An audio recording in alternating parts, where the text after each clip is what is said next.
Welcome back to your own YouTube channel একাগ্রতা classes. তোমরা যারা সেমিস্টার 4 এর স্টুডেন্ট আছো আন্ডার ক্যালকাটা ইউনিভার্সিটিতে এবং তোমাদের মাইনর সাবজেক্ট হিসাবে ইতিহাস বা হিস্ট্রি আছে, তাদের জন্য আজকের এই ভিডিওটি অত্যন্ত গুরুত্বপূর্ণ।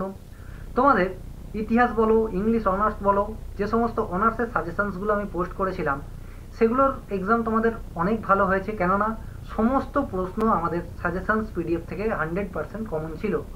তো এই যে পেপারটা আছে অর্থাৎ হিস্ট্রি মাইনর, এটারও তোমরা 100% কমন আমাদের পিডিএফ থেকে পাবে। তো দেখো সাজেশনসটা কি আছে।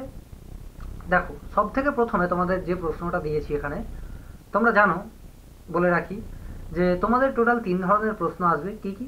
সেটা হচ্ছে 20 নম্বরের, 10 নম্বরের আর 5 নম্বরের।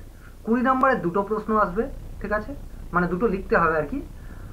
10 নম্বরের দুটো লিখতে হবে, তাহলে এখান থেকে কভার হচ্ছে 20 দুগুণে 40 এবং 10 দুগুণে 20, অর্থাৎ 60 নাম্বার তোমাদের এই বড় কোশ্চেন্সে কভার হচ্ছে। এবং 5 মার্কসের তোমাদের 3টে প্রশ্নের উত্তর লিখতে হবে, ঠিক আছে।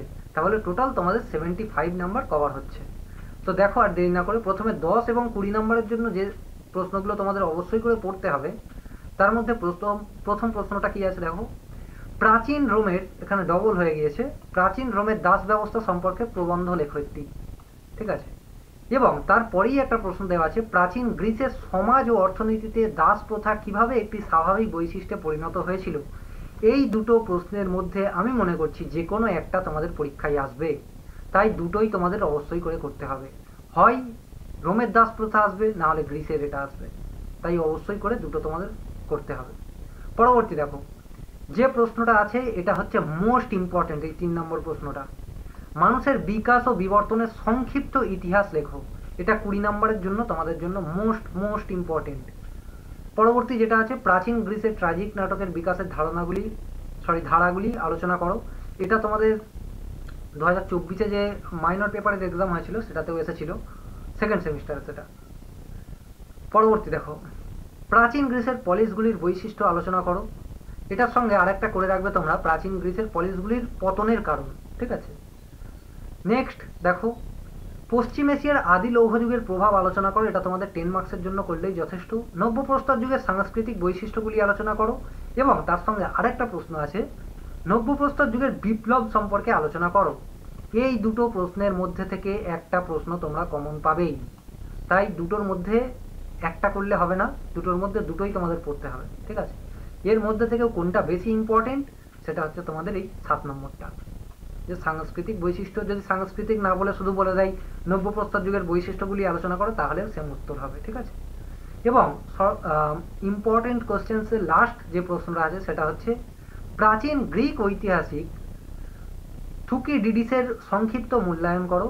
এটাও হচ্ছে মোস্ট ইম্পর্টেন্ট। অর্থাৎ তোমাদের যে গুরুত্বপূর্ণ প্রশ্ন আমি দিয়েছি মাত্র 9টা, 10 এবং 20 নম্বরের জন্য মাত্র আমি 9টা প্রশ্ন দিয়েছি, এবং বেশ কয়েকটা আমি দিয়েছি কি এক্সট্রা কোশ্চেন্স হিসাবে। এবার এক্সট্রা কোশ্চেন্সগুলো কি সেগুলো দেখে নাও। যারা এখনো স্ক্রিনশট নিতে বাকি আছে স্ক্রিনশটটা নিয়ে নিও। দেখো এক্সট্রা কোশ্চেন্সে কি কি আছে, মাত্র 4টে এক্সট্রা কোশ্চেন্স দেওয়া আছে। তার মধ্যে থেকেও সব থেকে বেশি গুরুত্বপূর্ণ হচ্ছে মানব সমাজের ইতিহাসে কৃষির সূচনা পর্বকে তুমি কিভাবে ব্যাখ্যা করবে। এটা 10 মার্কসের জন্য করলেই তোমাদের হবে। পরবর্তী দেখো, লৌহ প্রযুক্তির আবিষ্কার সংক্রান্ত বিতর্কটা লেখো। এটা তোমাদের 5 মার্কসে আসার সম্ভাবনা আছে, কিন্তু তোমরা 10 মার্কসের জন্য প্রিপেয়ার হবে। পরবর্তী দেখো, স্পার্টার সংবিধানের প্রধান বৈশিষ্ট্যগুলি। এটা 20 নম্বরের জন্যই তোমাদের করতে হবে, মোস্ট ইম্পর্টেন্ট। আর একটা প্রশ্ন দেওয়া আছে, শেষ প্রশ্ন, সেটা হচ্ছে সাং আমলে চীনের রাজনৈতিক ইতিহাস বিশ্লেষণ করো বা ব্যাখ্যা করো। Most important. তাহলে টোটাল তোমাদের প্রশ্ন কটা দেওয়া হয়েছে, 13টা কোশ্চেন্স দেওয়া হয়েছে।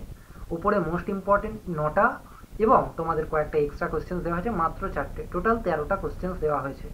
এই 13টা প্রশ্ন তোমরা যদি করে নাও, তাহলে এর মধ্যে থেকে 100% তোমাদের 10 ও 20 নম্বরের জন্য মানে কমন পেয়ে যাবে। এমনকি বেশ কয়েকটা 5 মার্কসের জন্য কমন পেয়ে যাবে। এবার দেখো, 5 মার্কসের জন্য আমি বেশ কয়েকটা প্রশ্ন রেখেছি, সেগুলো কি কি দেখো। 8টা মাত্র কোশ্চেন্স আছে, আর কিছু এক্সট্রা কোশ্চেন্স দেওয়া হয়েছে 5টা, অর্থাৎ 8 এ 5 13টা কোশ্চেন্স দেওয়া হয়েছে। দেখো,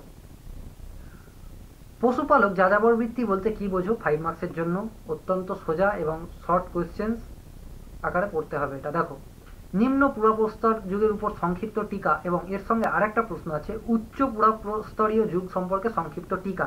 আমি মনে করছি এই দুটো প্রশ্নের মধ্যে একটি প্রশ্ন তোমাদের পরীক্ষায় 100% আসবে। এই দুটোর মধ্যেও সব থেকে বেশি যেটা ইম্পর্টেন্ট সেটা হচ্ছে এই নিম্ন পুরাপ্রস্তর যুগ। তারপর দেখো 4 নম্বর যে প্রশ্নটা দেওয়া হয়েছে, স্পার্টাকাসের বিদ্রোহের উপর সংক্ষিপ্ত টিকা। Most important.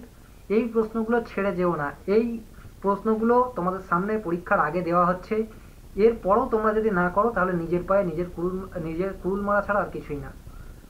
দেখো 5 নম্বর প্রশ্ন কি আছে, এটা অলরেডি তোমাদের 20 নম্বরের জন্য বলেছি, তাই সেখান থেকেই কভার হয়ে যাবে। প্রাচীন স্পার্টায় হেল্টসদের ভূমিকা আলোচনা করো বা মূল্যায়ন করো। Most important.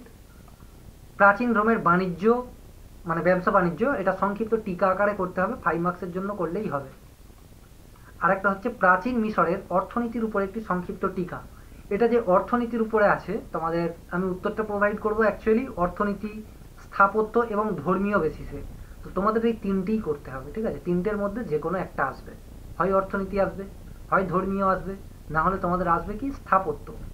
আমি আশা করছি তোমাদের এই অর্থনীতির উপরই সংক্ষিপ্ত টিকা লিখতে দেবে। এবারে দেখো এক্সট্রা কোশ্চেন হিসাবে কয়েকটা দেওয়া আছে। কি কি? গ্রিক দার্শনিক সক্রেটিসের কৃতিত্বের মূল্যায়ন করো। নেক্সট কোয়েশ্চেন, প্রাচীন মিশরীয়দের ধর্মভাবনা কেমন ছিল? এখানে আই থিঙ্ক এখানে অর্থনীতি বলেছি, ওখানে ধর্মভাবনাটা দেওয়া আছে, ঠিক আছে? ঐতিহাসিক হিসেবে হেরোডোটাসের একটি সংক্ষিপ্ত মূল্যায়ন করো। Most important. প্রাচীন রোমের ধর্ম সম্পর্কে সংক্ষিপ্ত আলোচনা করো। এগুলোই আমি স্টার দিয়েছি। কেন স্টার দেওয়ার কারণ হচ্ছে কোনগুলো তোমরা আগে করবে, ঠিক আছে? অর্থাৎ সব থেকে বেশি গুরুত্বপূর্ণ এটা এক্সট্রা কোশ্চেন হিসাবে। অ্যান্ড সব থেকে শেষে তোমাদের করতে হবে হচ্ছে প্রাচীন চীনের সাং সভ্যতার অর্থনীতি আলোচনা করো। আশা করি এই প্রশ্নগুলো তোমরা অলরেডি কিছু করেছো, কেননা কিছু কোয়েশ্চেন্সের উত্তর আগেই আমাদের হোয়াটসঅ্যাপ যে গ্রুপ আছে সেখানে প্রোভাইড করা হয়েছিল। তো এবারে উত্তরগুলো পেতে গেলে কি করতে হবে? দেখো উত্তরগুলো পেতে গেলে তোমাদের জন্যই আমাদের পুরো টিম কাজ করে চলেছে, ঠিক আছে? সেটা অনবরত দিন বলো রাত বলো। তো সেই উত্তরগুলো পাওয়ার জন্য তোমাদের থেকে একটা জিনিস আশা করা হয় যে তোমরা চ্যানেলটিকে সাবস্ক্রাইব করবে। তো চ্যানেল উত্তর পেতে গেলে এক কথাই চ্যানেল সাবস্ক্রাইব করতে হবে, এবং সাবস্ক্রাইব করলে শুধু হবে না, সাবস্ক্রাইব করে যে ডেসক্রিপশানে লিঙ্ক দেওয়া আছে উত্তরগুলো সেখানেই প্রোভাইড করা হয় স্পেশালি, অর্থাৎ হোয়াটসঅ্যাপ গ্রুপের লিঙ্ক দেওয়া আছে, সেখানে জয়েন হলে সেখানে অন্যান্য সাবজেক্টেরও নোটস প্রোভাইড করা হয়। এছাড়াও যদি তোমাদের সমস্যা কিছু থেকে থাকে, এখানে যে 3টে নাম্বার দেখা যাচ্ছে যে কোনো একটিতে জাস্ট টেক্সট করবে। কি টেক্সট করবে? তোমার নাম, এই ভিডিওটার লিঙ্ক এবং জাস্ট পিডিএফ বলে টাইপ করে দেবে। তাহলে কি হবে, তোমাকে এই পিডিএফটা অর্থাৎ সেটা অ্যান্সার সহ বলো বা শুধু তোমাকে এই কোয়েশ্চেন্সের পিডিএফটা প্রোভাইড করে দেওয়া হবে। তো আশা করি সমস্ত কিছু বোঝা গিয়েছে। যদি কোনো কিছু কোয়ারিজ থেকে থাকে, কোনো কিছুর কোয়ারি থাকলে অবশ্যই সেটা তোমরা কি করবে, আমাদের যে কমেন্ট সেকশন আছে সেটাও জানাও, সেখানে খুব তাড়াতাড়ি তোমাদের কোয়ারিজগুলো সলভ করে দেওয়া হবে। Thank you.